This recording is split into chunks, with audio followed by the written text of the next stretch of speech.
Praise the Lord! Isa pong pinagpalang umaga. Tunay nga na mabuti ang ating Diyos at masarap magpuri at sumamba sa dakilang pangalan ng ating pong Panginoon. Ngayon po sa umaga pong ito ay handa po natin ang ating sarili mula sa salita ng ating pong Panginoon na ating pong pag-uusapan sa oras pong ito. Saglit po tayong manalangin. Panginoon, marami pong salamat o Diyos sa oras na ito, Ama, sa iyong katapatan at kabutihan sa amin. Hayaan mo ang mga salita mo, Panginoon, ay patuloy na ito ay magbigay kalakasan, magbigay buhay, magbigay pag-asa, magbigay hamon sa amin, Panginoong Yesus na makapangyarihan. Mangusap ka at ikaw ay patuloy na gumawa sa amin, dakilang Diyos na makapangyarihan. Pangunahan mo kami ng iyong Espiritu Santo, dakilang Diyos. Salamat po. Tinitiwala namin ang buong oras ito sa iyong mapagpalang kamay, sa pangunguna ng iyong Espiritu Santo. Mahayag, O Diyos, ang iyong kapangyarihan at maluwalhati at madakila ka, O Diyos. Ito ang aming dalangin sa pangalan ni Jesus. Amen and Amen. So pag-usapan po natin sa umaga pong ito, faithful until He comes. Okay? Faithful until He comes. Okay? Maging na manatili po tayong tapat hanggang sa pagdating ng ating pong Panginoong Jesus. So ang pinaka-keywords po natin ay makikita natin yan sa Lucas chapter 19 verse 13. At doon ay makikita natin na He called 10 of His servants and gave them 10 minas. Kung titignan po natin, tunay nga po na ang buhay po natin ay punong-puno ng responsibilidad. Mapaloob man ito ng ating pamilya, ito man ay sa trabaho po natin, ito man ay sa ministeryo pinagkatiwala sa atin ng ating Diyos. Bilang pong mga followers o tagasunod po ng ating pong Panginoong Yesus, tayo po ay pinagkatiwalaan ng sagradong duty o assignment sa ating pong mga buhay na tayo po ay manatiling tapat hanggang sa pagdating ng ating pong Panginoong Hesus. Ang Panginoong Hesus po ay nangusap mula sa kanyang mga disipulo sa pamamagitan ng parable na ito ng 10 minas. At dito pinapakita o ini-illustrate yung yung panawagan na kung saan tayo po ay maging diligence o maging masipag at maging katiwala. So, dito makikita natin, just as the master in the parable, okay, na pinagkatiwalaan niya yung kanyang servant ng mga resources, ano? Gayon din po tayo. Christ has given us spiritual, material, and relational opportunity to use for His glory. Gayon din po, inulit ko, tayo po'y pinagkatiwalaan din sa espiritual ng ating Panginoong Yesus o maging material o relational opportunity para magamit po natin ito sa kaluwalhatian ng ating pong Panginoon. Kaya sa oras pong ito ay meron po tayong apat na pag-uusapan o apat na aspeto, okay, ng divine calling. Una, the call to prepare. Pangalawa, recognizing the promise. Pangatlo, understanding the imminence and embracing the responsibility. So tungayan po natin ang unang hakbang ng ating pong pag-uusapan, the call to prepare o panawagan ng paghahanda. So tandaan po natin, preparation is an essential theme throughout the Bible. Okay? Ito'y kinakailangan, ano? Kung titignan po natin ang Biblia. God never called His people to passivity. So ibig sabihin, sino ba ang tinawag ng Diyos? Ito yung mga taong busy person, ano? Meron meron tinatawag na, kasi pag sinabi po nating passivity, inactivity, inaction, inactiveness, ano? Ibig sabihin walang ginagawa. So, tinawag ng Panginoong Yesus yung mga tao na active and readiness. Handa na po sila sa kanilang tinatawag na commitment o pagtatalaga. So the parable of the 10 minas is specifically sa Luke chapter 19 verse 13, ipinapakita po dito kung paano po yung master pinagkatiwalaan niya yung kanyang servant o kanyang alipin ng mga resources. Okay? and expected them to use them wisely. So inaasahan ng master na gamitin nila ito na may katalinuhan until his return o until he come. So ganun din po ang ating Panginoong Hesus. Tayo po ay pinagkatiwalaan, tayo pong mga mananampalataya ng oras, ng talento, at ng treasure, okay, to be used o kayamanan o to be used for the kingdom of God para magamit po natin sa kaharian ng ating pong Panginoon. So the call to prepare is a call to faithful service. Amen?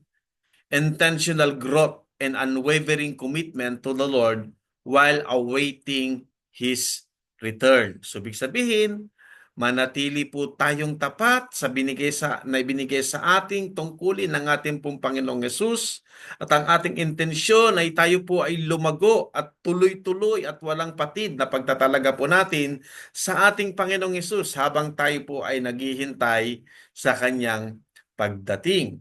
So under this, letter A is spiritual readiness, okay? Preparing our heart for Christ. So, nandoon yung ating pong paghahanda. Una, syempre yung ating puso ay inahanda po natin. Katulad po ng isang atleta na nagsasanay sa isang kompetisyon, okay, bago siya lumaban sa isang kompetisyon, sinasanay niya muna po yung kanyang sarili. So gayon din po tayo. We must be spiritually equipped to handle life challenges and remain faithful until Christ's return. So ibig sabihin, kinakailangan po natin nahasain, hubugin ang ating mga sarili upang sa ganon, sa pagharap po natin ng mga hamon ng mga buhay, at tayo po ay manatiling tapat hanggang sa pagdating ng ating pong Panginoong Jesus. So ano po ang pumapaloob dito? Kailangan meron po tayong tinatawag na deepening our prayer life. Ibig sabihin, lumalim po tayo sa ating pananalangin sa ating pong buhay o sa paghanap po natin sa mukha ng ating Diyos. Sabi ng unang Tesalonica o Thessalonian, chapter 5, verse 17, pray without ceasing. Manalangin po tayo ng walang patid. Sapagkat ang panalangin po ay nagpapalakas ng ating pong relasyon sa ating Diyos. Amen po? At inililinya o ina-align o inaayos po yung ating pong tinatawag na spiritual life para sa kalooban ng ating pong Panginoon. Kaya nga bilang Kristiyano, mga kapatid ko kay Kristo, dyan po sa lugar, mga bagong Kristiyano na mga kapatid po natin dyan, sa lugar ng Bayawan o dyan man sa lugar ng Taguig, mga kapatid, ay kinakailangan po lumalim po tayo sa relasyon po natin sa ating Panginoon. Hindi lamang po yung moment na kung saan ay tumatawag tayo dahil may kailangan po tayo. Pag sinabi po natin deepening our prayer life, palalimin po natin yung ating ugnayan sa Diyos, yung ating pong relasyon sa ating pong Panginoon. Bukod po doon, kinakailangan nating i-meditate o meditating on God's Word. O araw-araw, tayo po ay nagbubulay-bulay ng salita ng ating pong Panginoon. Ang sabi po ng Salmo o Awit 119 verse 11, I have written your words in my heart that I might not sin against you. Amen? Ibig sabihin, yung salita ng Diyos ay hindi lamang niya, hindi ibig sabihin I had hidden, itatago niya sa kanyang puso. Ibig sabihin dito, isa sa pamuhay niya ang salita ng Diyos upang sa ganon hindi siya magkasala.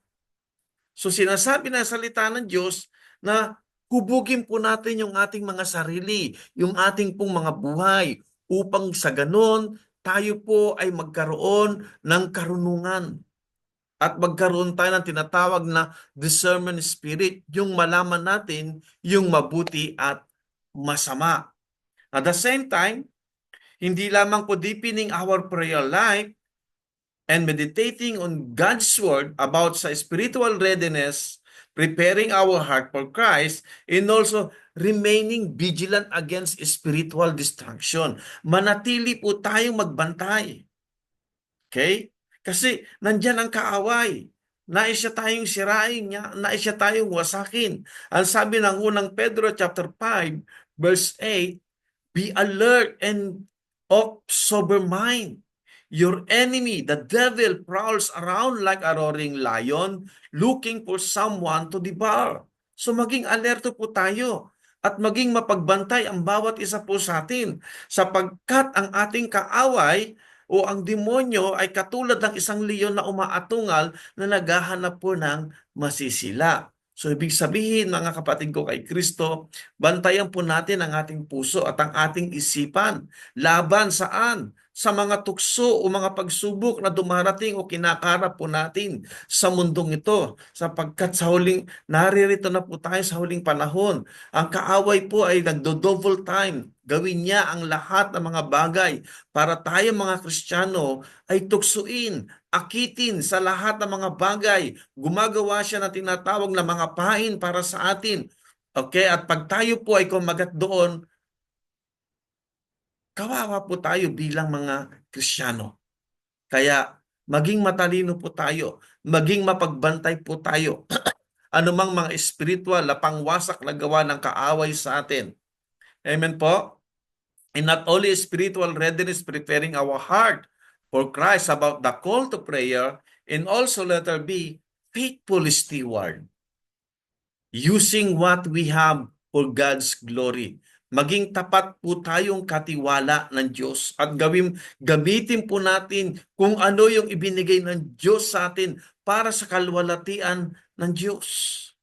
Kaya nga, bilang naghahanda, okay, of being prepared means wisely stewarding what God has entrusted to us. So maging matalino po tayo. Kung ano man ang pinagkatiwala o ibinigay sa atin ng Diyos. Whether our time, our skills, finances, or opportunities. Lahat ng ito ay pinagkatiwala sa iyo at sa akin, sa bawat isa sa atin ng ating pong Panginoon. Gamitin po natin ito ng nararapat para sa kalooban at karangalan at kalwalatian ng ating pong Panginoon. So, ibig sabihin, time management. Matutunan po natin i-manage, okay? Yung ating pong oras o gamitin yung ating mga oras na pinagkatiwala sa atin ng Diyos araw-araw. Sapagkat ang sabi ng aklat ng Efeso, chapter 5, verse 16, making the most of every opportunity because the days are evil. Okay? So, ibig sabihin, ang bawat mga pagkakataong ito, gamitin po natin ng ayon at tama. Kasi hindi na sapagkat ang gawa ng kaaway ay nandiyan. Because the days are evil. Araw-araw. Puro, kung titignan po natin ang bawat pahina o mga balita sa TV o sa social media, kumbaga parang pag ito'y araw-araw na binabasa mo, naglalagay ito ng takot sa ating pong mga puso. Kaya pag hindi po natin alam gamitin ang ating mga oras at talento na pinagkatiwala sa atin ng Diyos, mapapahamak po tayo. Kaya matutunan po natin na ayusin ang bawat oras na meron po tayo sa bawat araw po natin. Saan po natin iginugugol ito? At pinagkatiwalaan din po tayo ng Diyos ng talents and gift o talento at kaloob ng ating pong Panginoon. Ang sabi ng Romans chapter 12, verse 6, we have different gifts according to the grace given to each of us. Tayo po ay may ibang mga kaloob na binigay ang Diyos sa atin o regalo ang Panginoon. Ayon sa grasya ng Diyos sa bawat isa po sa atin. Whether our gift is teaching o ito man ay pagtuturo, ito man ay pagbibigay encouragement sa kapwa natin, kaibigan natin, mahal natin sa buhay, o ito man ay tinatawag na serving, amen, sa loob ng church, nagsiserve ka para sa mga pastor, sa church, sa mga kapatiran, whatever it is na pwedeng uri ng klase ng paglilingkod para sa kapurihan ng ating Panginoon, o meron kang gift of leading o leadership, gamitin mo ito. para sa kaluwalhatian at kaluguran ng Panginoon. Tandaan po natin, ang Diyos po ay nag-i-expect sa bawat isa po sa atin o umaasa sa atin na gamitin po natin ito ng epektibo. Ano man ang talento na binigay sa atin ng Diyos o kaloob na binigay sa atin ng Panginoon, maganda man ang boses mo, magaling man ang kamay mo mag-drawing, o magaling ka mag-gitara o sa music or anything, use it para sa kaluwalhatian at kaluguran ng ating pong Panginoon. Magaling ka mangaral, gamitin mo ito sa Panginoon para sa kaluguran at kaluwalhatian ng ating pong Panginoon. And also, not only the talents and gifts, finances and resources. Maring ikaw ay pinagpala, magaling ka sa negosyo. Amen? Anumang finances o resources na meron po tayo, gamitin natin sa kaluguran ng pangalan ng Panginoong Yesus. Suportahan natin ang ating mga kapatid. Tulungan natin ang mga nangangailangan. Amen po? At tayo naman mga nangangailangan, ay wag naman po tayo maging abuso sa mga taong tumutulong po sa atin. Ang sabi ng ikalawang Korinto chapter 9 verse 7, God loves a cheerful giver. Minamahal ng Diyos yung mga taong talagang masayang magbigay, masayang tumulong ng buong puso niya. Kaya nga, ang tanong, paano po natin ginagamit ang pinansyal na meron po tayo? Okay? Is a direct reflection ng ating pong tinatawag na spiritual priorities. Giving generosity in managing resources, responsibility is part of our calling. Kaya, maging bukas ang ating mga kamay. At i-manage po natin ang mga resources na ito. Minsan kasi pag hindi po natin kayang i-manage ang mga resources na ito, kung saan-saan lang po natin nagagamit ang mga pinansyal na binagkaloob sa atin ng ating pong Panginoon. Lalo na ngayon, naglabasan na ang maraming mga application katulad ng Lazada or anything na makikita po natin na talaga pag biniyo po natin, ang daming offer, ang daming mga sales, hanggang sa order tayo ng order, darating ang time, wala na pala tayong pambayad. So, mga kapatid ko kay Kristo, maging matalino po tayo sa paggamit na pinagkatiwala sa atin ng Panginoon. Ito man ay tinatawag na time management, talents and gifts, finances, and resources. Kasi dito po tayo inihahanda ng ating Diyos because we are talking about spiritual readiness, preparing our heart for Christ. Amen? And faithful steward using what we have for God's glory. Amen po? And letter C, active obedience. Maging aktibo po tayo sa pagsunod. Meaning to say, living in holiness and mission. Mamuhay po tayo na may kabanalan at sa ating misyon o assignment na binigay sa atin po ng ating pong Panginoon. The call to prepare is not just about personal growth. Amen? Ang paghahanda ng panawagan sa atin ng Diyos ay hindi lamang ito sa tinatawag na personal nating paglago. It's about action. May kalakip na gawa. We are called to obey God's command and to share His love with the Word. So under this, living in righteousness, mamuhay po tayo na may katwiran sapagkat ang sabi ng Santiago o James chapter 1 verse 22, do not merrily listen to the word and so deceive yourself. Do what it says. Tandaan po natin, ang mundong ito ay punong-puno ng tentasyon at kompromiso. Pero tandaan natin, tayo po'y tinawag para mag-stand firm in holiness. Huwag tayong padadaig anumang meron sa mundong ito. Let us all stand with holiness. I mean, tayuan natin o tindigan natin na nananatiling banal at matuwid sa harapan at paningin ng ating pong Panginoon at paningin ng tao sa ating pong paligid. Not only that, active obedience, living in holiness and mission. Sabi natin, living in righteousness, and also evangelizing and serving others. Pag sinabi natin evangelizing and serving others, sabi ng Mateo 29 verse 19, go and make disciples of all nations. Ipangaral po natin ang mabuting balita at pagsilbihan at paglingkuran natin ang iba, ang ating kapwa, sa pamamagitan ng mabuting balita. Amen? Sapagkat ito'y parte ng ating pong paghahanda. We are meant to bring others into God's kingdom because we're doing this until He comes. And also, sabi natin, living in righteousness, perseverance in faith. So, nandun yung pananatili natin, pagpupunyigi, pagtsatsaga mula sa pananampalataya na meron po tayo kay Kristo. Sapagkat ang sabi ng Hebrew chapter 12 verse 1, let us run with perseverance the race marked out for us. Huwag tayo mapapagod. Ano man mga pagsubok na dumating sa bawat buhay po natin. But a prepared believer endures with faith in God's promises. Amen po?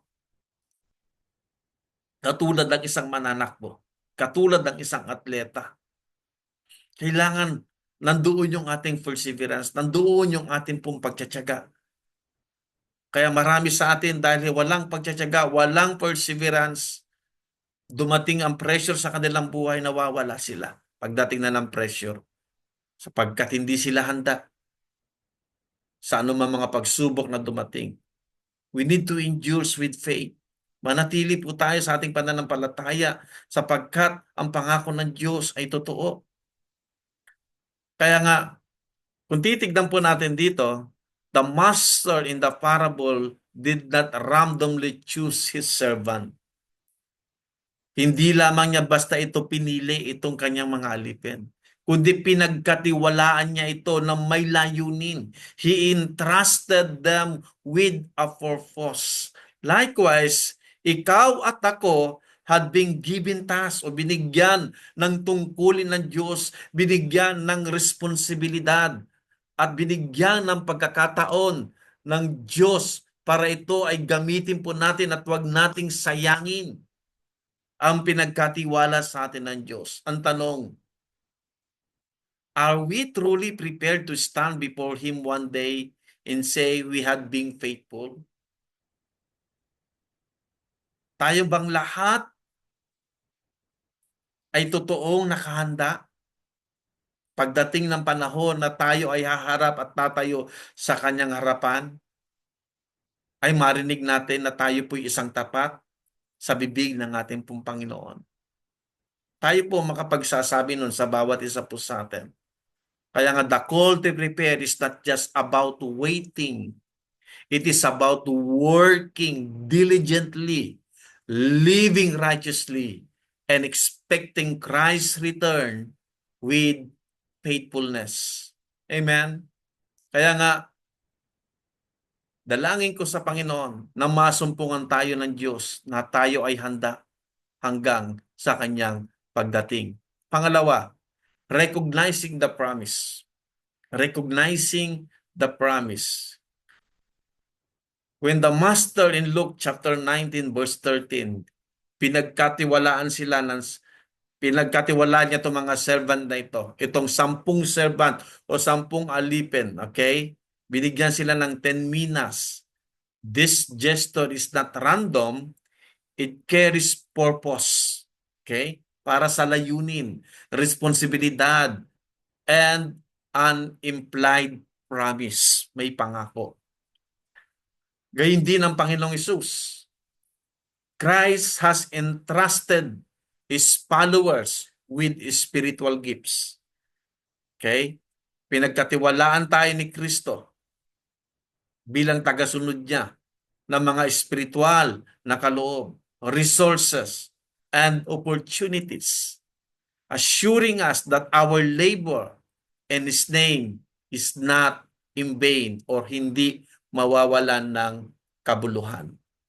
Recognizing the promise means understanding that God has entrusted us with divine opportunities. And not only that, recognizing the promise means understanding that He is faithful to His word and promises. Kailanman ang Diyos ay nananatiling tapat sa bawat pangako niya sa buhay po natin.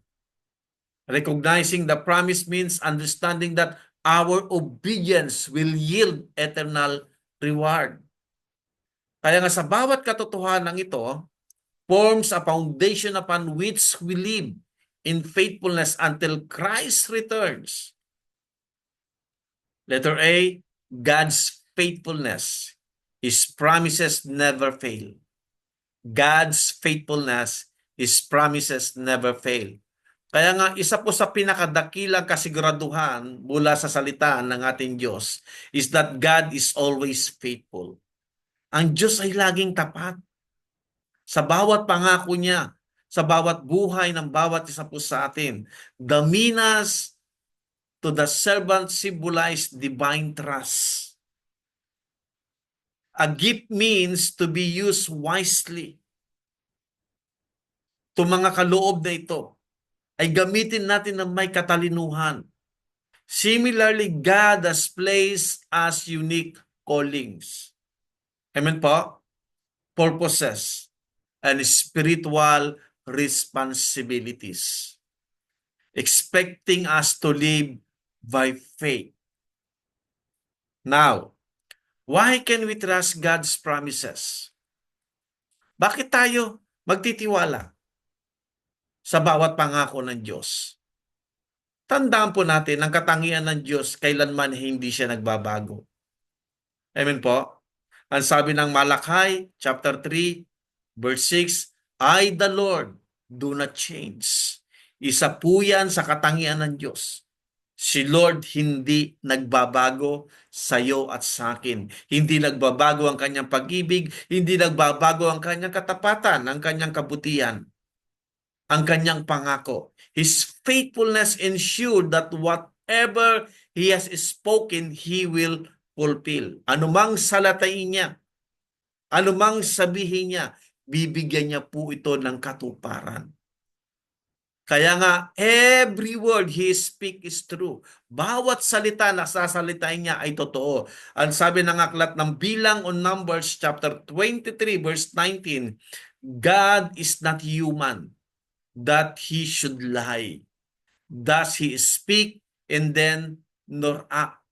Ano sabi niya? Ang Diyos ay hindi katulad ng isang tao na nagsisinungaling. Does He speak and then not act? Magsasalita pero hindi niya ginagawa. Tandaan natin, when God declares something over our lives, it is sure to come to pass.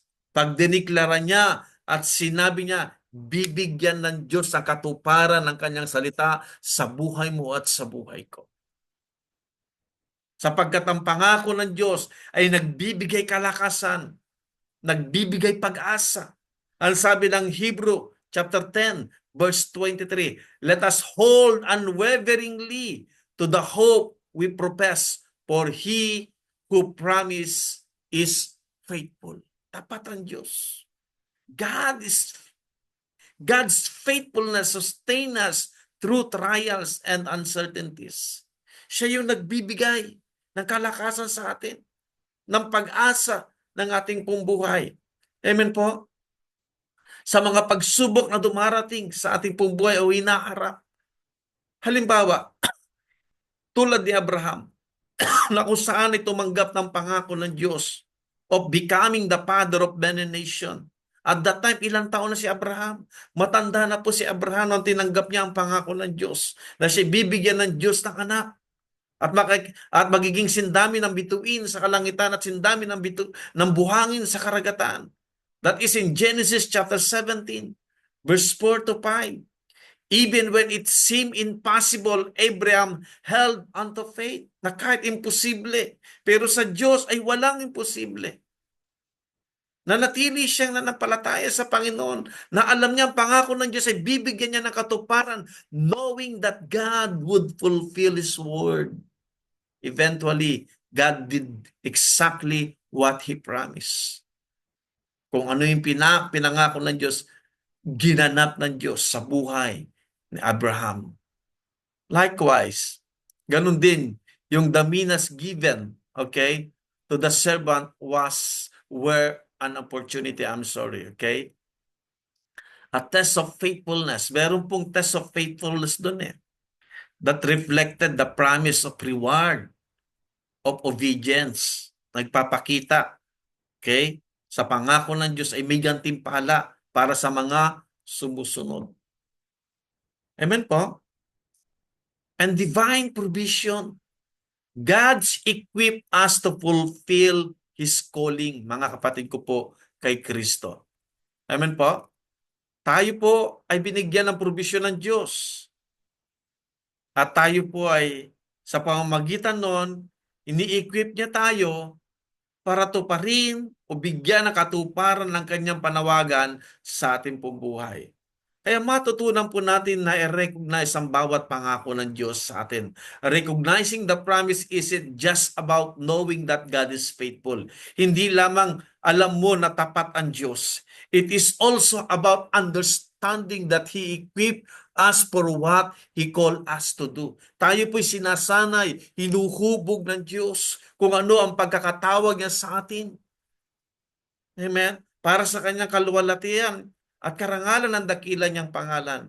He provide resources for our mission. Amen po? Siya nagpo-provide ng mga pangangailangan po natin sa ating pagsunod, sa ating misyon, sapagkat ang sabi ng Philippians chapter 4 verse 19, and my God will meet all your needs according to the riches of His glory in Christ Jesus. Siya magbibigay ng pangangailangan po natin.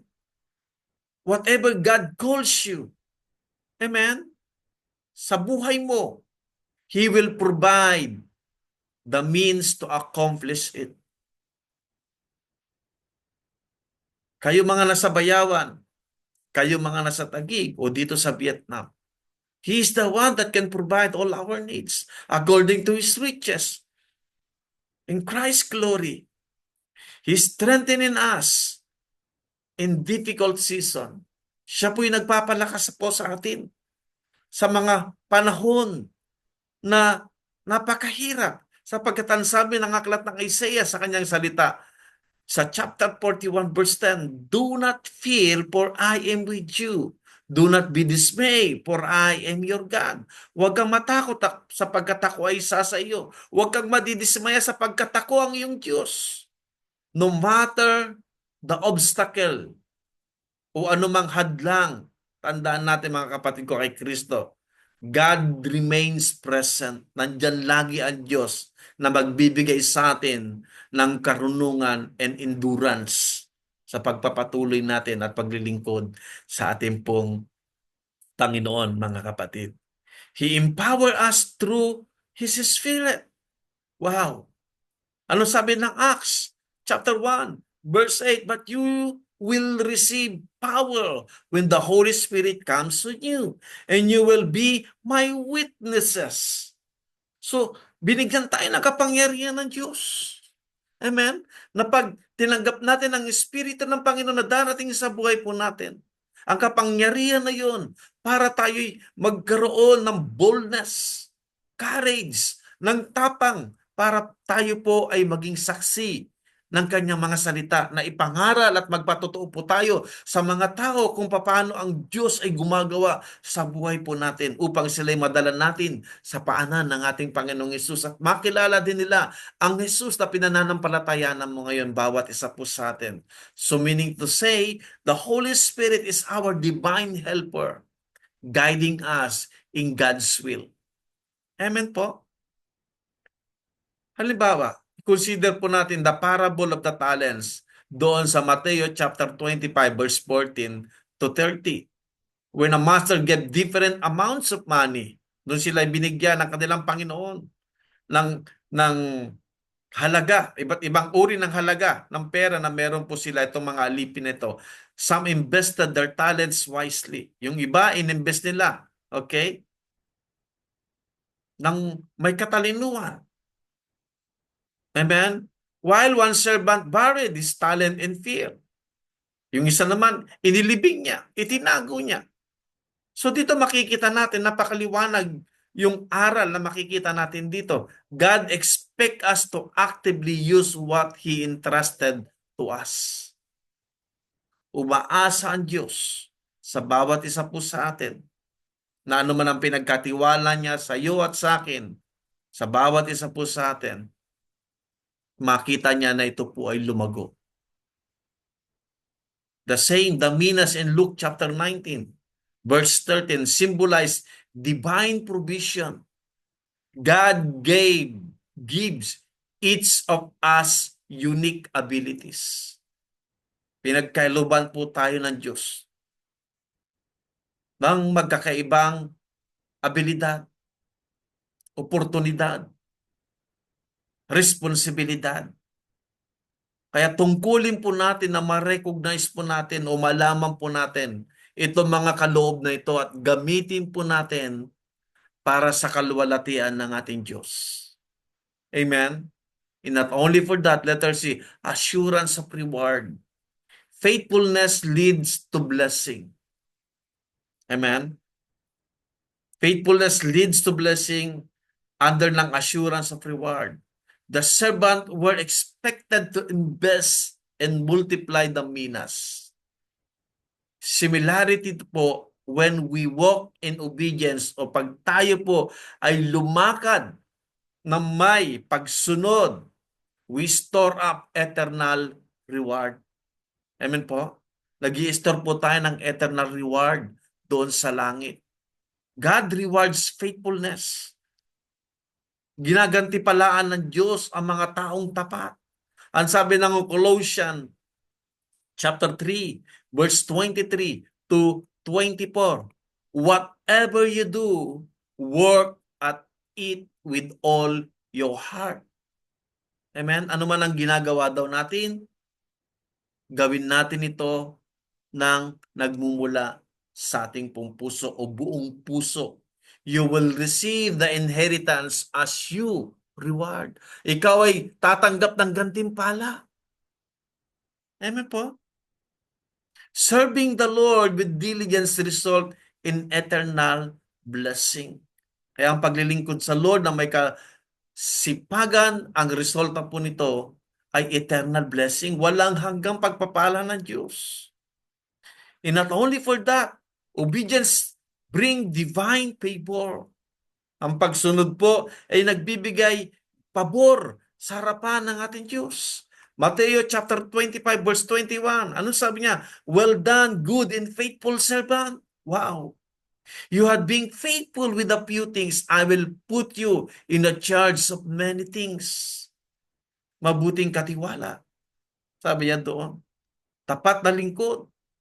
Ikaw ay naging tapat sa maliit na bagay. Ngayon, sabi niya, I will put you in charge of many things. Pagkakatiwalaan pa kita na marami. So meaning to say, God increases His blessing upon faithful stewards. Merong promotion. Kung mananatili lang po tayong tapat sa pinagkatiwala sa atin ng Diyos.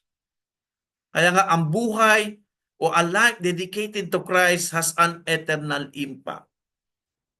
Ang isang buhay na nagtatalaga kay Kristo ay merong walang hanggang buhay o walang hanggang ano ba yung impact dating. Amen po? Kaya sabi ng 2 Timothy chapter 4 verse 8, there is in store for me the crown of righteousness, which the Lord will award to me on that day. Wow. Merong crown of righteousness o putong ng katwiran na nag-aantay sa kanya sa araw na yun, sabi ni Paul. Meaning to say, our service on earth echoes into eternity. Ang ating ginagawa o tungkulin na ginagawa po natin dito sa lupa o dito sa mundong ito po ay aalingaw-ngaw sa pangwalang hanggan. Halimbawa po, isipin natin si Paul who endured hardship. Grabe yung pinagdaanan niya na mga pagsubok, pero nanatili siya na kahit na merong tinatawag na pag-uusig at nandoon yung suffering o paghihirap para lamang sa mabuting balita. Pero he declared in Romans chapter 8, verse 18, I consider that our present suffering are not worth comparing with the glory that will be revealed in us. Amen po. Kaya kung babasahin niyo ang buong Romans chapter 8, makikita niyo how Paul experienced hardship and persecution and suffering. Pero sabi niya, hindi, hindi ang pag-uusig, hindi ang paghihirap, hindi ang kahubaran, hindi ang kawalan ang makapaghiwalay sa dakilang pag-ibig ng Diyos. Kaya sabi niya sa verse 18, I consider that our present suffering are not worth compare with the glory that will be revealed in us. Yung naghihintay sa atin. Ibig sabihin, he understood that obedience and sacrifice leads to eternal reward. Amen po. Katulad ng ating Master, ng Panginoon, dito sa Luke chapter 19 verse 13 na nagre-represent ng ating pong Panginoong Yesus, expected the servant to multiply the minas. Anong ini-expect ng master sa kanyang mga servant? I-multiply nila yung pinagkatiwala sa kanila ng Diyos, ng kanilang master. Ganon din po tayo. Jesus called us to remain faithful with what we had been given. Manatili po tayong tapat anumang pinagkatiwala sa atin. When we do, we can look forward to hearing those beautiful words, well done, good and faithful servant. Amen po. Hallelujah. Kaya matutunan po natin i-recognize ang pangako ng ating Diyos. Recognizing the promise means living with assurance that God is faithful to His word. Tapat ang Diyos sa bawat salita niya. And He will provide everything we need to fulfill calling. And also, faithful obedience leads to eternal blessing. Amen? It's not just about receiving minas. It's a call to its stewardship, trust, and commitment when God entrusts us with gifts, talents, and opportunities. We must use them wisely. Gamitin natin ito na may katalinuhan, knowing that His promises will never fail.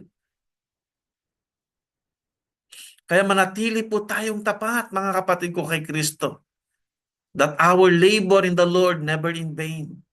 Hindi mawawala ng kabuluhan ang ating paglilingkod sa harapan ng ating Diyos. Sabi ng unang Korinto chapter 15 verse 58. Kaya mag-serve po tayo sa Panginoon na may kumpiyansa, trusting that His reward is sure. Amen? Pangatlo, understanding the imminence, meaning to say yung pagdating o nalalapit na pagdating ng Panginoong Yesus. One of the most profound themes in Scripture in the certainty of Christ's return o pagbabalik ng ating pong Panginoong Yesus. Sa Luke chapter 19 verse 13, the master entrusts his servant with minas and instruct them to occupy till I come. Ibig sabihin, hanggang sa pagdating ko, kailangan matapos nyo yan. This phrase highlight an urgent reality, mga kapatid. Jesus is coming back. Darating ang Panginoong Hesus. Siya po ay umaasa sa kanyang mga tagasunod na sila'y maging tapat, maging vigilant and actively engaged in His work until that moments arrive. Para maintindihan po natin na nalalapit na pagdating ng ating Panginoong Hesus. Number 1, the sign that indicate His coming. Number 2, the shortness of times in the call of urgency. Number 3, the necessity of watchfulness and preparedness. Pag-usapan po natin ito. Each of this truth, o bawat katotohanan ito, ito po ay wake-up call for believers. Na maging alerto po tayo.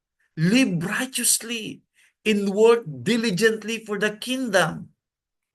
Letter A, the signs of His coming. Recognizing biblical prophecies. At alam na po natin, ang mga pangyayari mula sa salita ng Diyos, nagaganap na. Mula sa salita ng Panginoon, Jesus provided clear signs of His return. These signs acts as a warning Ito isang babala sa atin na nagpapaalala na nalalapit na ang pagdating ng Panginoong Yesus. Under this global unrest and conflicts. Kaya kung titignan po natin ang Mateo 24 verse 6, you will hear of wars and rumors of wars. Maririnig ninyo ang digmaan, balita. But see to it that you are not alarmed. Sa things must happen, but the end is still to come. Kaya kung itutuloy pa natin ang Matthew 24 para maintindihan natin. Kaya every generation has witnessed conflicts. Ano ba ang nangyayari ngayon? Komplikado na ang mundo.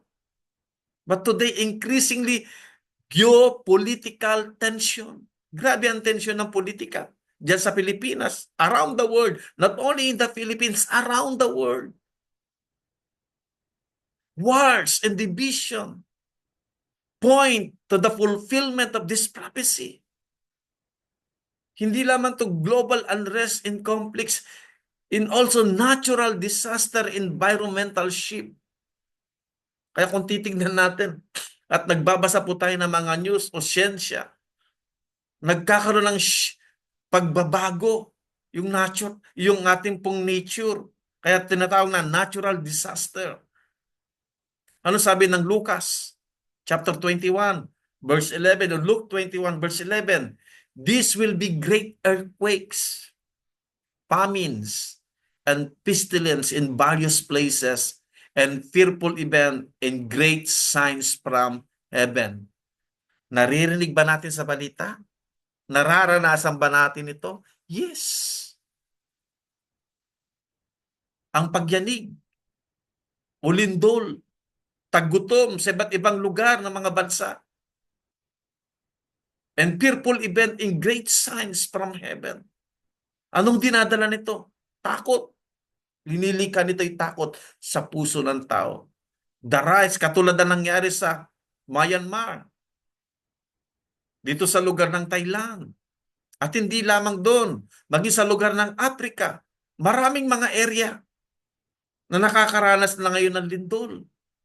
Maging dyan sa lugar po natin sa bansang Pilipinas, pagsabog ng mga bulkan. Amen po? Kaya, hindi lamang earthquake, climate change, and pandemics serve as a reminder of Jesus' words na nagpapaalala po sa atin na malapit ang dumating ang ating pong Panginoong Jesus.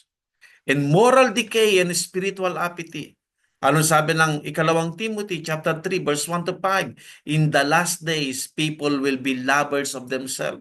Sa huling panahon na ito, ang mga tao ay mapagmahal sila sa kanilang mga sarili. Lovers of pleasure rather than lovers of God. Mas iniibig nila ang gusto at hilig ng laman kaysa mahalin nila ang Diyos. Ngayon, ang daming nagre-reject ng katotohanan. Ayaw sa Diyos. Ayaw sa salita ng Panginoon. Mas inakap nila yung kasalanan. Mas kinagigiliwan nilang gumawa ng kasalanan. At ito ang naging buhay ng tao, and live without regards for righteousness. So, maliwanag nito yung senyales ng pagdating ng Panginoong Yesus in this time. And then, the spread of the gospel worldwide. Ang pangangaral na mabuting balita sa buong mundo. Ang sabi ng Mateo 24 verse 14, and this gospel of the kingdom will be preached in the world, in the whole world, and then the end will come. Ngayon po, advanced na po ang teknolohiya, social media, in global evangelism. Alam niyo po ba sa mga kabundukan ngayon, may mga cellphone na rin, may mga internet na rin. Maging sa mga village o sa mga tribe. Kaya imposibleng hindi marinig ng tao ang mensahe ng salita ng Diyos. Amen po. Maririnig nila ang mensaheng ito. Kaya nga, dapat nating maintindihan, understanding the imminence of Christ's return require awareness. Maunawaan po natin ito. Yung nalalapit na pagdating ng ating pong Panginoong Yesus. Magkaroon tayo ng awareness. Ito'y babala para sa atin na hindi po tayo dapat easy-easy Christian, tulog-tulog Christian, tamad-tamad Christian. We must be attuned to these signs so we can live wisely and remain steadfast. Ituno po natin ang ating sarili. Sapagkat nalalapit na dumating ang Panginoong Yesus, maging matalino tayo, manatili tayo sa Panginoon. And letter B, the shortness of time. Paiksi na ng paiksi ang panahon o oras. Bisa sa Bible study namin, nag-uusap kami, ang sabi nila, Pastor, ang bilis na ng oras, ano? Saglit lang, ito na. Parang ilang araw lang, nasa Bible study na naman tayo, nagkita tayo ng Friday, ngayon, ay nung Sunday, ngayon, Friday na agad, ito na naman tayo. So mabilis na ang panahon, mga kapatid. Living with a sense of urgency. One of the biggest mistake believer make is assuming there is still time to prepare. Mga kapatid ko kay Kristo, ang tagal na nating narinig ang mensahe ng salita ng Diyos. God gave us awareness. Binababalaan po tayo ng Panginoon. Gugulin natin ang ating oras at panahon sa Panginoon. The truth is we don't know when Christ will return. Hindi natin alam kung kailan darating ang Panginoon, but we do know that every day bring us closer. Sa bawat araw, patuloy na nalalapit na dumating ang Panginoong Yesus. Life is fleeting. Sabi ng Psalms 39 verse 4, show me, Lord, my life, and in the number of my days, let me know how fleeting my life is. Mga kapatid ko kay Kristo, our life or our time on earth is temporary. Amen? Every moment is an opportunity to serve God. Bawat pagkakataon ay tayo po ay maglingkod sa ating pong Panginoon. Amen? Maiksi lang ang panahon. Maiksi lang ang buhay. At malapit ang dumating ang Panginoon. So we must not delay repentance. Huwag nating sasabihin sa sarili natin, ay sa isang araw na lang ako magsisisi, ay sa ganito na lang ako magsisisi. No. Ang sabi ng Romans chapter 13 verse 11, the hour has already come for you to wake up from your slumber. Ang oras ay dumating na para sa iyo, para ikaw ay magising sa iyong pagkakatulog. Because our salvation is nearer now than when we first believed. Sapagkat ang kaligtasan ay malapit na. Nung una tayo naniwala. If there's sin in our lives, kung merong kasalanan sa buhay po natin, talikuran na po natin ang kasalanang ito at humingi po tayo ng habag sa Panginoon at magseryoso po tayo sa pagkilala natin sa Panginoon. Not only we must not delay repentance, Christ's return will be unexpected. Ang pagdating ng Panginoong Yesus, hindi po natin inaasahan. Katulad po yan ng isang magnanakaw. Ang magnanakaw po, hindi siya magsasabi sa bahay natin, o ganitong oras, pupunta ko sa bahay niya para magnakaw. Hindi niya sasabihin yun. Ni anghel ng Diyos, sabi ng Panginoong Yesus, ay walang nakakalam kung kailan siya darating. Tanging ang Ama lamang. Ano sabi ng Mateo 24 verse 36? But about that day or hour, no one knows, not even the angels in heaven, nor the Son, but only the Father. Mag-isip-isip po tayo, mga kapatid. Amen po? Hindi mo pwedeng sabing, sa susunod na lang ako maghahanda. Pero sabi ng Biblia, binigyan po tayo ng babala that Jesus' return will be sudden. Parang isang kidlat yan na nandiyan na boom, darating na ang Panginoong Yesus. Kaya we must make the most of every opportunity. Samantalahin natin ang bawat pagkakataon na dumarating sa buhay natin. Ang sabi ng Efeso chapter 5 verse 16, making the most of every opportunity because the days are evil, tulad ng sabi natin kanina. Meaning to say, every moment wasted is a moment lost. We must use our time wisely for God's glory. Kaya wag natin sayangin. Malaking kawalan pag sinayang po natin ng bawat oras, ng bawat araw ng buhay natin.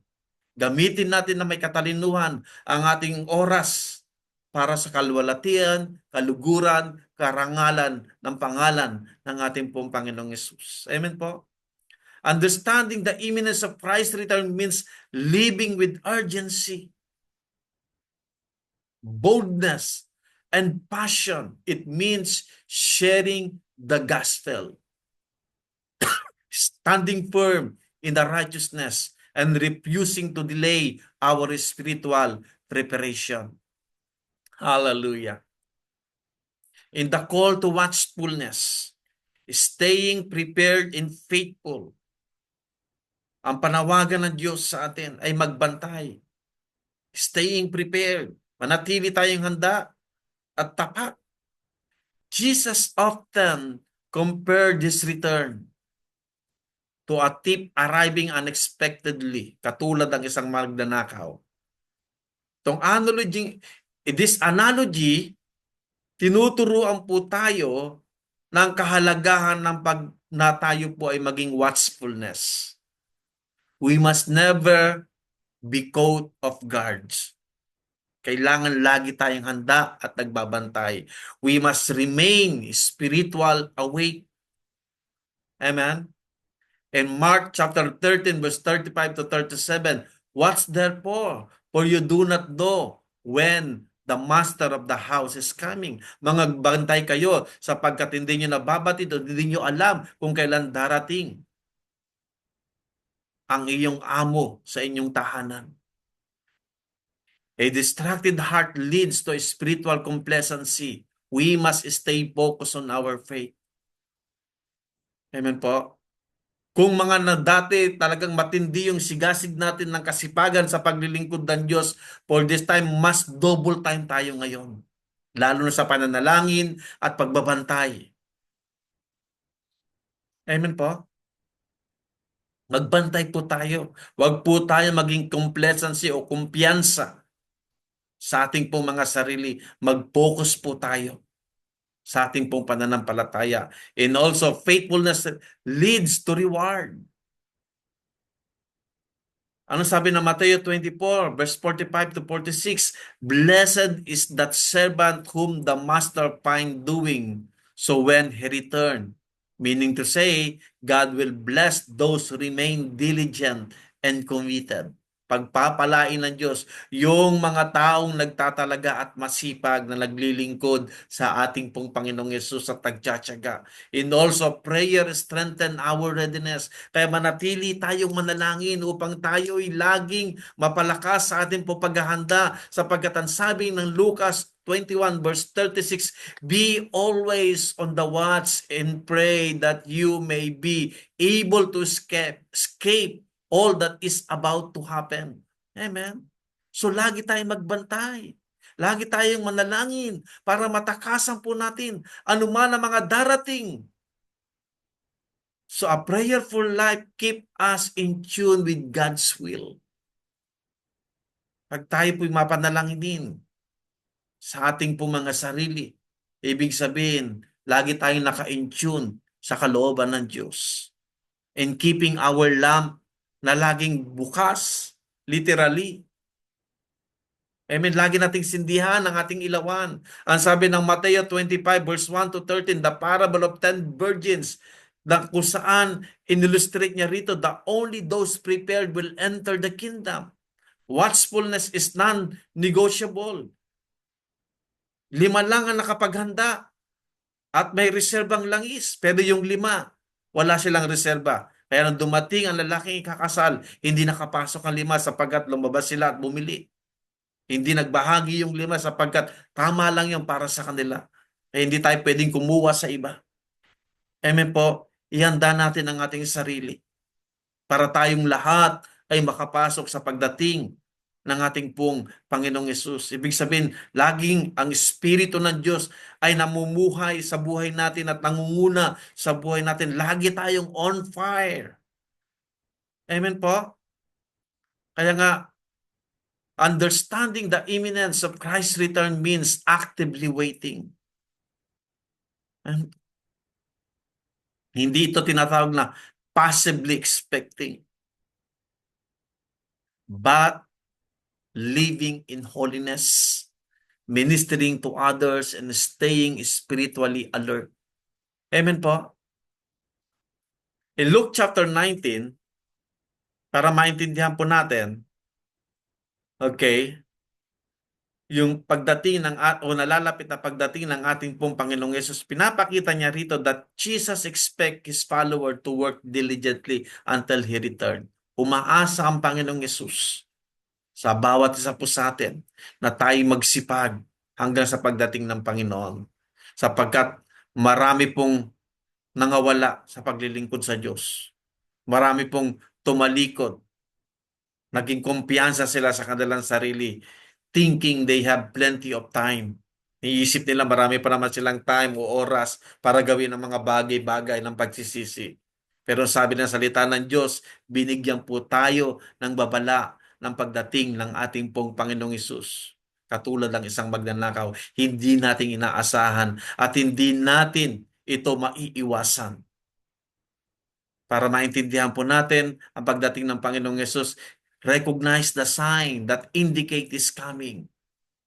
Live with urgency, knowing time is short. Remain spiritually watchful, prepared for His arrival. Bibilisaman ko na lang po dito. Number 4, embracing the responsibility. Ayakapin po natin yung responsibilidad na pinagkatiwala sa atin ng Panginoon. Amen po? Yung with divine resources, and we must bear fruit and multiply what God has given us. And being faithful lead to greater reward and eternal significance. I-manage po natin na may katalinuhan at karunungan ang mga bagay na binigay sa atin ng ating Diyos at palaguin po natin ito, mga kapatid ko, kay Kristo. At mga bunga po tayo at lumago po tayo na kung saan ay nagre-reflect sa buhay po natin ay walang iba kundi si Kristo. Sa patuloy nating pagsunod sa Panginoon, from glory to glory, pag sinabi natin from glory to glory na sinasalamin natin ang ating sarili, sa una parang ang dilim-dilim, pero habang lumalapit ka sa salamin, nagliliwanag na nagliliwanag, at magdarating ang time na pag ikaw ay nasa salamin na, hindi mo na makita ang sarili mo, kundi ang nasasalamin mo, kundi ang mukha ni Kristo. Ibig sabihin, si Kristo na ang nagliliwanag sa ating pumbuhay. At yun ang nais ng Diyos sa bawat isa po sa atin, sapagkat yan ang babalikan ni Kristo, yung wangis ni Kristo. Amen? Kaya mga kapatid ko kay Kristo, sa oras pong ito, sa umaga pong ito, italaga po natin ang ating pong buhay sa ating pong Panginoon. Amen po? Being wise steward of what God has entrusted to us, bearing fruit that glorifies Christ, persevering in faith until the very end. Katulad ng pinagkatiwalaan ng ating pong Panginoong Yesus ng Minas doon sa parable sa Lucas chapter 19, we had been given resources, opportunities, and responsibilities para i-advance po natin ang paghahari ng ating pong Panginoon. Tanong, are we being faithful with what we have? Tayo ba'y tapat kung anong meron po tayo na pinagkatiwala ang Diyos? Kaya nga, may we prepare diligently, trusting God's promises, understand the urgency of His return, and embrace our responsibility with full commitment. Let us live in such a way that when Christ returns, He will say, "Well done, good and faithful servant." Tinatawagan ko po ang inyong pastor dyan sa Bayawan na si Pastor Chris. Dyan po sa lower and sa upper, Pastor Ron and Deacon Armil. Siya pa. Yes, kung sino man ang magpipreach sa inyo ngayon dyan, tinatawagan ko po kayo ngayon sa umaga pong ito na kayo po ang mag-closing ng panalangin sa oras ito po. Pagpalain po tayo ng ating pong Panginoon. Amen po. Sige po. God bless us all.